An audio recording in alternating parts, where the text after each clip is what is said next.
নমস্কাৰ মৰমৰ অকনিহত মই বৰ্ণালী শইকীয়া বাইদেৱে তোমালোকলৈ লৈ আহিছো তোমালোকৰ স্পন্দন পাঠ্যপুথিখনৰ ৮ নম্বৰ অধ্যায়ৰ ৪ নম্বৰ অংশটি এই অংশটিত আমি কিনো আছে চাওঁচোন আহা ইতিমধ্যে আমি আগতে ৩টা অংশ পঢ়ি আহিলো আমি ৩টা অংশত বহু কথা শিকিলো নহয়নে এতিয়া আহাচোন আমি ৪ নম্বৰ অংশটোত কিনো আছে চাওঁ প্ৰথমতে এই দফাটো আমি পঢ়ি চাওঁ আহাচোন কিনো আছে কিছুমান লোকে স্বদেশ আৰু স্বজাতিৰ বাবে ত্যাগ স্বীকাৰ কৰি আহিছে এনে লোকৰ কথা বুৰঞ্জীৰ পাতত আজিও জিলিকি আছে তেওঁলোকৰ জীৱনীয়ে আমাক অনুপ্ৰাণিত কৰে এসময়ত আমাৰ ৰাজ্যত এনে এগৰাকী স্মৰণীয় বীৰৰ জন্ম হৈছিল সেইগৰাকী বীৰৰ ত্যাগ আৰু দেশ প্ৰেমৰ বিষয়ে পঢ়ো আহা কি কৈছে এই দফাটোত যে কিছুমান লোকে নিজৰ স্বদেশ আৰু স্বজাতিৰ বাবে কি কৰিছে নিজৰ জীৱন ত্যাগ দি আহিছে আৰু এনে লোকৰ কথা আমি পঢ়িবলৈ পাওঁ আৰু এই পাঠটোত কি কৰিছে এগৰাকী তেনেকুৱা বীৰৰ নাম আছে যাক স্মৰণ কৰিব পাৰিম আৰু সেই বীৰৰ ত্যাগ আৰু দেশ প্ৰেমৰ বিষয়ে এই পাঠটিত আমি পঢ়িবলৈ পাম আহাচোন কিনো আছে চাওঁ পঢ়ো আহা ইয়াতে এটা কবিতা দি থোৱা আছে সেই কবিতাটো আমি প্ৰথমতে পঢ়ি চাওঁ আহাচোন কি আছে সেই কবিতাটোত আছে লাচিত বৰফুকনৰ বিষয়ে আৰু লাচিত বৰফুকনৰ বিষয়ে আমি এই কবিতাটোৰ জৰিয়তে জানিব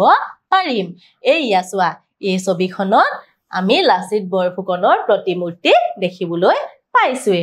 এতিয়া আহাচোন পঢ়ি চাওঁ কবিতাটো কিনো আছে শুনিছানে ল'ৰাহঁত লাচিতৰ কথা মোগল বিজয়ী বীৰ ইতিহাসে লিখা অসমক পৰাধীন কৰিবলৈ বুলি আহিছিল মোগলৰ সেনা বাহু তুলি পাছদিনা অগণন মোগল সেনাই লবহি গৰকি দেশ ঘৰত সোমাই মোগল অহাৰ পিনে লাগে গড় এটা নহলে সতৰো আহি লগাবহি লেঠা বৰফুকন সেনাপতি বীৰ লাচিতৰ চকুত পৰিলে ইটো বুদ্ধি মোগলৰ ততালিকে মাতি আনি মোমাই দেউক কলে তেওঁ নহহিব হৰক তৰক ৰাতিয়েই হব লাগে পুৱাৰ আগতে বিয়াগুম গড় এটা শৰাই ঘাটতে শেষ ৰাতি আহি দেখে বহু কাম বাকী কি জানি নহব গড় আজি এই ৰাতি উঠিল গৰজীবীৰ চকু ৰঙা কৰি মোমাই কলৈ গল গড় মৰা এৰি মোমাই দেউকে কলে কাম কৰি কৰি মানুহবোৰ লালকাল যতে ততে পৰি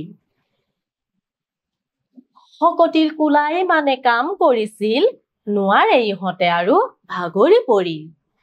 কি কলা মোমাই তুমি ভাগৰি পৰিল তোমাৰ মুখত এনে কথাও সৰিল জানানে মোমাই তুমি আজিৰ ক্ষণত মোমাই ডাঙৰ নহয় দেশৰ আগত লাচিতৰ তৰোৱাল তীৰ বিৰাই গল মোমাইৰ ছিগিল মোৰ ইনো কিবা হল নহবলগীয়া এই ঘটনাটো দেখি যত যেনি লোক আছে সকলোৱে উঠি দেহা টানি মৰু জীও শকতিৰে লাগি ৰাতিতে কৰিলে গড় থকা চোৱা বাকী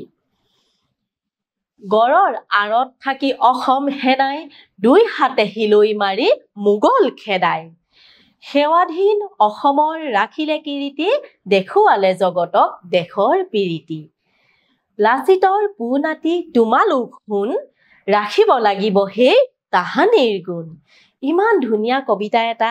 লিখিছে নহয়নে আৰু এই কবিতাটো লিখা কবিগৰাকী কোন জানানে তোমালোকে নকুল চন্দ্ৰ ভূঞা আমি গম পালো এই কবিতাটোৰ কবিগৰাকী কোন নকুল চন্দ্ৰ ভূঞা এতিয়া আমি এই কবিতাটোত কিনো কৈছে বুজি চাওঁ আহাচোন এতিয়া ইয়াত কৈছে কি শুনিছানে ল'ৰাহঁত লাচিতৰ কথা মোগল বিজয়ী বীৰ ইতিহাসে লিখা কৈছে তোমালোকে লাচিত বৰফুকনৰ কথা শুনিছানে যিসকলক মোগল বিজয়ী বীৰ বুলি কয় মানে মোগলক তেওঁ পৰাস্ত কৰি জয়ী হৈছিল অসমক পৰাধীন কৰিবলৈ বুলি আহিছিল মোগলৰ সেনা বাহু তুলি পাঁচদিনা অগণন মোগল সেনাই লবহি গৰকি দেশ ঘৰত সোমাই অসমক পৰাধীন কৰিবলৈ কোন আহিছিল মোগল সেনা আহিছিল আৰু অগণন মোগল সেনা মানে বহুত সংখ্যক মোগল সেনা আহিছিল আৰু অসমখনৰ ভিতৰত সোমাই অসমখন লোৱাৰ উপক্ৰম হৈছিল তাৰ পাছতে কৈছে মোগল অহাৰ পিনে লাগে গড় এটা নহলে হতৰু আহি লগাবহি লেঠা এতিয়া কি কৈছে যিফালে মোগল আহিছে সেইফালে এটা গড় লাগে গড় মানে কি জানানে পাহাৰেৰে মাটিৰে পাহাৰৰ দৰে বনোৱা ঢাপ মানে পাহাৰ সদৃশ বনোৱা ঢাপ বৰফুকন সেনাপতি বীৰ লাচিতৰ চকুত পৰিলে ইটো বুদ্ধি মোগলৰ আৰু ততালিকে মাতি আনি মোমাই দেউৱেক কলে তেওঁ নহহিব হৰক তৰক ৰাতিয়ে হব লাগে পুৱাৰ আগতে বিয়াগুম গড় এটা হৰাই ঘাটতে তাৰ পাছতে কি কৈছিলে মোগল আহোম সেনাপতি লাচিত বৰফুকন আছিলে আৰু তেওঁ কি কৰিছিলে নিজৰ মোমায়েকক মাতি আনি কৈছিলে যে হৰাই ঘাটৰ যিফালে মোগল সৈন্য আহি আছে সেইফালে এটা গড় বান্ধিব লাগে বুলি মোমায়েকক দায়িত্ব দিছিলে তাৰ পাছতে চাও আহাচোন হেহ ৰাতি আহি দেখে বহু কাম বাকি কিজানি নহব গড় আজিয়ে এই ৰাতি উঠিল গৰজীবীৰ চকু ৰঙা কৰি মোমাই কলৈ গল গড় মৰা এৰি যেতিয়া হেহ ৰাতি মানে পাঁচ ৰাতি যেতিয়া লাচিত বৰফুকনে আহি দেখিলে যে গড়ৰ কাম বহুত কৰিবলৈ বাকি আৰু মোমায়েককো দেখা পোৱা নাই তেওঁ তেতিয়া খঙত গৰজি উঠিল কাৰণ ৰাতিৰ ভিতৰতে যদি গড়টো বান্ধি নলয় তেতিয়া মোগল সেনা আহিবলৈ সুবিধা পাব তাৰ পাছতে কি কৰিছে মোমাই দেউৱেকে কলে কাম কৰি কৰি মানুহবোৰ লালকাল যতে ততে পৰি তেতিয়া মোমায়েকে কৈছে যে কাম কৰি কৰি মানুহবিলাকৰ ভাগৰ লাগি টোপনি ধৰিছে তাৰ পাছতে কৈছে সকতি কুলাই মানে কাম কৰিছিল নোৱাৰে ইহঁতে আৰু ভাগৰি পৰিল তেতিয়া কৈছে যে যিমান গাত বল শক্তি আছিলে সকলোবিলাক দি ইহঁতে কাম কৰিছিল আৰু কাম কৰি কৰি ভাগৰি পৰিছে তাহাঁতি তেতিয়া কলে কি কলা মোমাই তুমি ভাগৰি পৰিল তোমাৰ মুখত এনে কথাও হৰিল তেতিয়া লাচিতৰ বিৰাট খং উঠিল আৰু কৈছে যে কি কলা মোমাই তুমি ভাগৰি পৰিল আৰু তুমি কৈছা এইখাৰ কথা তেতিয়া লাচিতে আকৌ কৈছে জানানে মোমাই তুমি আজিৰ ক্ষণত মোমাই ডাঙৰ নহয় দেশৰ আগত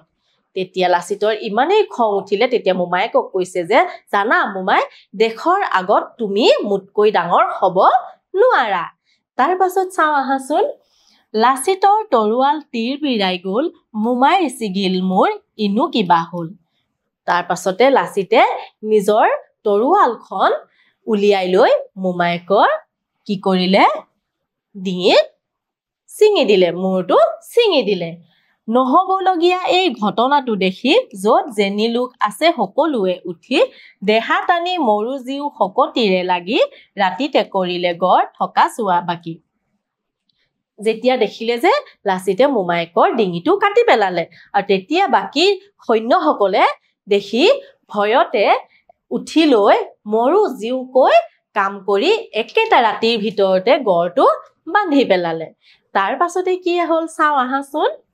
গড়ৰ আৰত থাকি অসম সেনাই দুই হাতে হিলৈ মাৰি মোগল খেদাই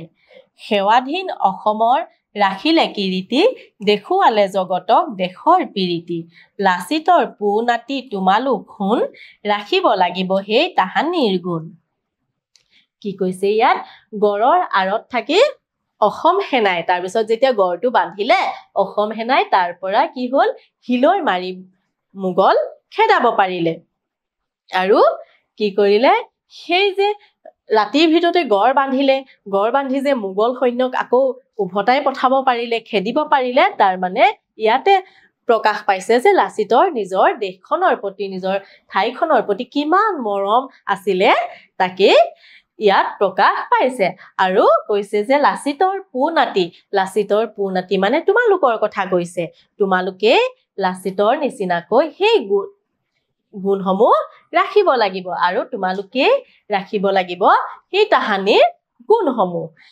তোমালোকৰ কেনেকুৱা লাগিল বাৰু এই পদ্যটি এই কবিতাটি নিশ্চয় ভাল লাগিল নহয়নে তোমালোকে আবৃত্তি কৰিবলৈ যত্ন কৰিবা তাৰ পাছত চাওঁ আহাচোন কিনো আছে এতিয়া ইয়াতে এটা প্ৰশ্ন আছে এই প্ৰশ্নটো পঢ়ি চাওঁ আহাচোন প্ৰশ্নটোত খালি ঠাই আছে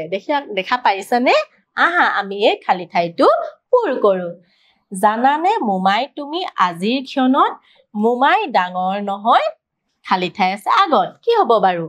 দেশৰ নহয়নে আমি গতিকে ইয়াত লিখি দিম